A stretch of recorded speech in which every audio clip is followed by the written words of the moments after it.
Um jovem que fica recolhido naquele census, o menor infrator, o jovem infrator, o custo de um jovem infrator para o Estado, como policial federal, a gente estuda isso e acompanha. R$16 mil por mês custa um jovem internado. Quando se investe em educação, quando se investe no ensino, na qualificação do jovem, você evita que esse jovem vai te dar R$16 mil depois por mês dentro de um censo, dentro de um ambiente educacional de menores, né, infratores. Então, o custo, por exemplo, para um jovem que está na escola é de R$3 mil, escola pública eu estou falando, né? R$3 mil por mês aproximadamente no ensino médio e em torno de R$900 por mês no ensino fundamental. Muito distante dos R$16 mil de um jovem infrator que não teve esse investimento. Então o nosso projeto não prejudica, pelo contrário, valoriza os nossos professores, a nossa escola pública, valoriza a escola particular e dá direito aos pais que querem fazer o ensino em casa. Quem é Márcio Pacheco? Canário, Márcio Pacheco é um homem simples, um homem de palavra, sério, que busca viver uma vida com retidão, com honestidade, para servir a Deus, promovendo o bem comum, fazendo o que é certo, do que as pessoas julgam, né, ser o correto para fazer bom uso do dinheiro público. Sou um policial federal desde 2007, quando ingressei na Polícia Federal. Antes disso fui policial militar. Sou casado com a Silvana, temos 3 filhos, o Rangel, a Mariana e o Theo. Sou católico, tenho um perfil bastante conservador, pró-vida, pró-família. E nós defendemos, de fato, uma sociedade que possa dar o devido valor que a família tem. Então, tenho a grande alegria de ter uma equipe muito competente junto conosco, que nos ajuda no nosso mandato. E nós estamos para atender a população naquilo que estiver ao nosso alcance, de maneira republicana, que é o que nós fazemos na política. O ensino médio para menores de 18 anos, é isso? Como é que isso vai funcionar, deputado Pacheco? Que é o projeto. O projeto prevê o direito de os pais implementarem o ensino domiciliar. Que é o ensino domiciliar. É o direito que os pais têm de eles mesmos implementarem o ensino que é estipulado pelo poder público, com o acompanhamento e as avaliações feitas pelo poder público para ter a certeza de que as crianças ou os jovens estão de fato estudando. Porque nós não estamos apresentando um projeto para que as crianças fiquem em casa sem estudar. Isso chama unschooling. O que nós propomos é o homeschooling, que é o ensino domiciliar. Não é uma novidade, não é uma coisa, uma ideia mirabolante que surgiu da minha cabeça e nós vamos apresentar isso na Assembleia. Não. É um projeto que já está instituído, já está regulamentado, é legal em 60 países. E o projeto, para você ter uma ideia, ele tem uma acolhida tão boa nas pessoas que entendem a importância da matéria, que já de início, Canário, nós tivemos assinatura, além da minha assinatura, outros 17 deputados. Então, um projeto que já nasce com 18 deputados, já temos outros que querem assinar, não assinaram porque não tiveram tempo, vai para as comissões. Então, é um projeto que encontra realmente um apoio, né, e nós esperamos, assim, ter essa compreensão da população da importância dessa matéria. Então, estou muito feliz mesmo por estar ajudando na construção desse projeto que vai só ajudar as famílias sem trazer prejuízo para ninguém. Como é que isso vai funcionar, deputado Pacheco? Os pais podem eles mesmos ensinar, tem famílias que têm, realmente os pais são professores e podem ensinar. Os conteúdos que são estabelecidos pelo Poder Público, de acordo com a LDB, de acordo com a Secretaria Estadual de Educação. Mas a grande maioria não tem essa possibilidade. Exatamente, por isso que eu disse, Canero, que é um direito. Os pais que quiserem, por alguma razão, porque são, por exemplo, os índices maiores de motivação para alguns pais, por exemplo, é o bullying que seus filhos sofrem nas escolas. Por uma série de razões, outras porque entendem que nas escolas, às vezes, seus filhos vão estar mais expostos. Na minha opinião, desculpe, eu não cortando o seu pensamento, mas já cortando, o bullying, para mim, foi uma fabricação, né? Porque isso aí, da minha época, sempre existiu e nunca ninguém brigou por causa disso, sabe? Agora, de um tempo, né, para cá, a coisa parece que complicou e tudo que era errado hoje é certo e tudo que é certo hoje é errado. Você é um católico ferrenho, eu parabenizo você por isso, então você sabe daquilo que eu estou dizendo. Antigamente era errado uma coisa e você continuava trabalhando com sabedoria que aquilo é um erro. Hoje o errado está certo e o certo está errado. Então é meio complicado até esse negócio do bullying aí, sabe? É uma fabricação para fomentar não sei o quê. Na verdade, assim, eu usei o exemplo do bullying porque é o principal motivo pelo qual, segundo essa pesquisa da Associação Nacional de Ensino Domiciliar, motivam os pais, que tem um maior índice, mas tem vários outros, né? Sim. O medo que os pais têm dos seus filhos estarem expostos ao uso de drogas, às vezes nos arredores das escolas. Aí é diferente. Né? A necessidade que alguns pais têm, porque às vezes veem que os seus filhos estão muito ausentes de casa, de terem eles mais próximos. Então, uma série de razões, outros por questões ideológicas, entendem que a escola não atende os princípios e valores que eles têm em casa. Então, são uma série de motivações. O que nós defendemos, Canário, é justamente esse direito de os pais poderem escolher.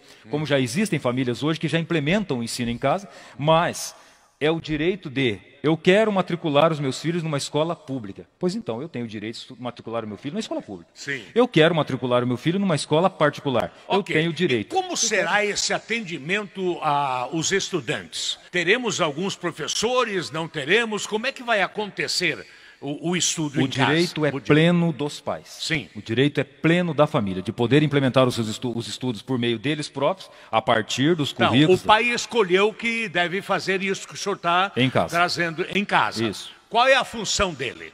Lecionar e ensinar os seus filhos. Eles mesmos, os próprios pais, o pai, a mãe, os irmãos, enfim, a família como um todo. E as famílias que praticam o ensino domiciliar, Canário, elas interagem muito entre elas. Sim. Então, às vezes, um pai de uma família é professor de português. Eu sou professor de português. Você também implementa o homeschool na tua casa.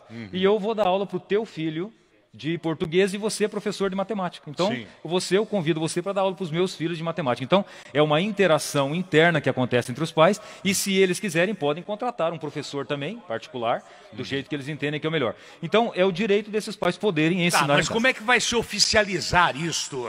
Vai ser pela Secretaria de Educação?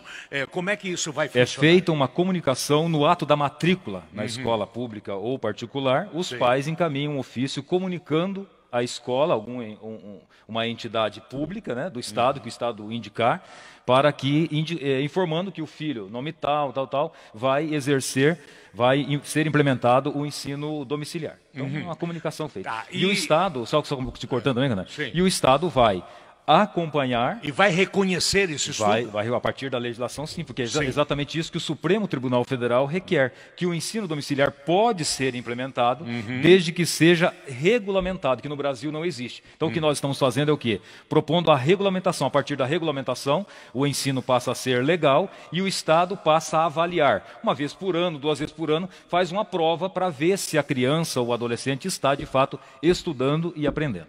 Já tem algum estado aqui no Brasil que está usando esse expediente? Nós temos 2 estados, Santa Catarina e Rio Grande do Sul, que está em deliberação na Assembleia Legislativa, e parece que o Distrito Federal já implementa, e algumas cidades do Paraná, por exemplo, Cascavel, Toledo, já está regulamentado, os pais já estão podendo atuar, e parece que agora, essa semana, foi aprovado em Guaíra também. Vários municípios já legislaram sobre a matéria. É muito mais, Canário, até para dar um direito aos pais que já estão exercendo, e por não haver essa regulamentação, há em alguns momentos uma perseguição do próprio Ministério Público, que às vezes também entende que aquilo é ilegal e vai em cima, e os pais sofrem muito com isso. Então é dar esse direito a esses pais que já estão implementando o ensino domiciliar nas suas casas. O projeto de lei prevê também as fiscalizações que deverão ser realizadas pelo Conselho Tutelar, visando coibir abusos. É um acompanhamento, né? O direito que tem do Conselho Tutelar de fazer o acompanhamento, como faz em qualquer outro caso, para ver se a criança está bem, e evidentemente vai estar bem. Os pais vão estar, evidentemente, cuidando bem. O que se espera de um pai e de uma mãe é que cuide bem dos seus filhos, senão eles merecem ser presos também. Né? Então, essa é a função do Conselho Tutelar. As pessoas que entendem do projeto apoiam, e aquele que às vezes não apoia, porque talvez não conhecem a plenitude do propósito, a plenitude da finalidade do propósito, que é dar o direito. Por exemplo, eu vejo que tem uma senhora, a Irma, né, que ela está sempre falando da escola, tal, os pais que não podem, que estão trabalhando. É justamente isso. Quem não pode, matricula o seu filho numa escola pública ou particular. Quem pode ou quiser, por N razões, terá esse direito. Então, o que está em discussão é o direito desses pais. Veja, Canário, antes de existirem escolas, já existiam as famílias. E onde que os filhos eram educados? Pelas famílias. As famílias tinham esse poder, tinham esse direito, depois veio a escola, a família teve o direito de matricular na escola. Então é um direito que sempre acometeu as famílias e que deve continuar existindo, tal como diz a Constituição Federal, que a educação é dever do Estado e da família. Então a família tem esse direito também. Hoje um investimento num aluno, por exemplo, de ensino fundamental, ele gira em torno de 800 a 900 reais por mês, custa para o Estado. Custa não, o investimento que o Estado faz. Certo. Do ensino médio, são 3.600 reais aproximadamente por mês que o Estado investe por aluno. Então, cada aluno que está em casa, se os pais assim optarem, acaba sendo até também, tendo aí essa economia, por exemplo, para o Estado. Mas, como eu disse antes e digo novamente, é um direito que acomete aos pais de decidir onde quer que seus filhos estejam. Um jovem que fica recolhido naqueles censos, o menor infrator, o jovem infrator, o custo de um jovem infrator para o Estado, você vai, não sei se você já ouviu alguma coisa, eu sou como policial federal, a gente estuda isso e acompanha. 16 mil reais por mês custa um jovem internado. Então, quando se investe em educação, quando se investe no ensino, na qualificação do jovem, você evita que esse jovem vá te dar 16 mil reais depois por mês dentro de um censo, dentro de um ambiente educacional de menores, né, infratores como é. Então, o custo, por exemplo, para um jovem que está na escola, é de 3 mil reais, escola pública eu estou falando, né? 3 mil reais por mês aproximadamente no ensino médio e em torno de 900 reais por mês no ensino fundamental. Muito distante dos 16 mil reais de um jovem infrator que não teve esse investimento. Então, o nosso projeto não prejudica, pelo contrário, valoriza os nossos professores, a nossa escola pública, valoriza a escola particular e dá direito aos pais que querem fazer o ensino em casa. Então, é um projeto que realmente eu estou muito feliz por ser o autor, espero com a graça de Deus aprovarmos essa matéria em breve. De um grupo que montou-se em Cascavel de 11 médicos voluntários. Cascavel se mobilizou, Canário, e teve mais de R$ 1 milhão em arrecadação da população que destinou para a compra de medicamentos para o tratamento precoce. O centro foi estabelecido, foram atendidas mais de 3 mil pessoas com Covid, quando estava no auge agora da crise em Cascavel. Dessas 3 mil pessoas, Canário, apenas 2 pessoas foram internadas, as demais todas por meio do tratamento precoce, o que nós assim acreditamos, não tiveram outras complicações e não sobrecarregaram, porque o que acontece com as mortes? Quando se sobrecarrega o sistema público de saúde, acontecem as mortes. Então, talvez algumas medidas poderiam ter sido adotadas e algumas dessas mortes, com certeza, na minha humilde opinião, teriam sido evitadas. Se colocou tanta confiança, e nós também confiamos, na ciência. Sim.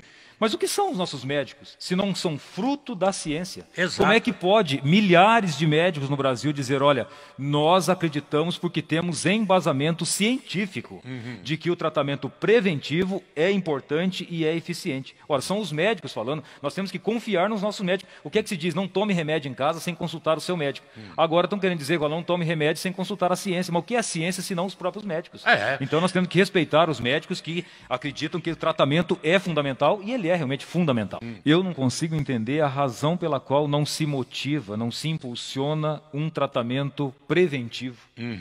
O que é o Covid? O Covid é um vírus como qualquer outro vírus. Sim. Um pouco mais agressivo, que tem algumas características próprias, que agrava a saúde em alguns quadros, e para isso como é que se trata um vírus?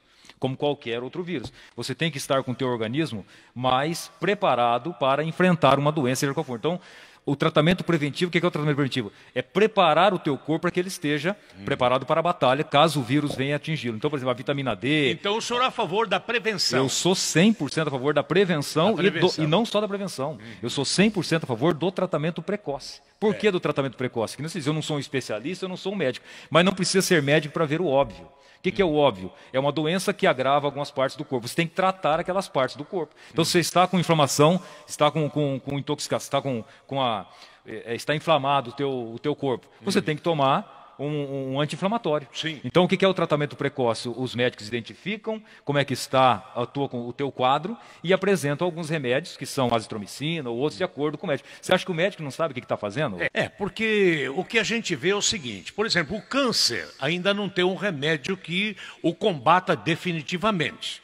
A AIDS ainda não tem um remédio que a combata definitivamente, mas tem um kit, um tratamento que está sendo estudado já há muito tempo, e o câncer da mesma forma. Então eu vejo assim que há um interesse financeiro muito grande por trás disso. né? Só pode ser porque não tem como.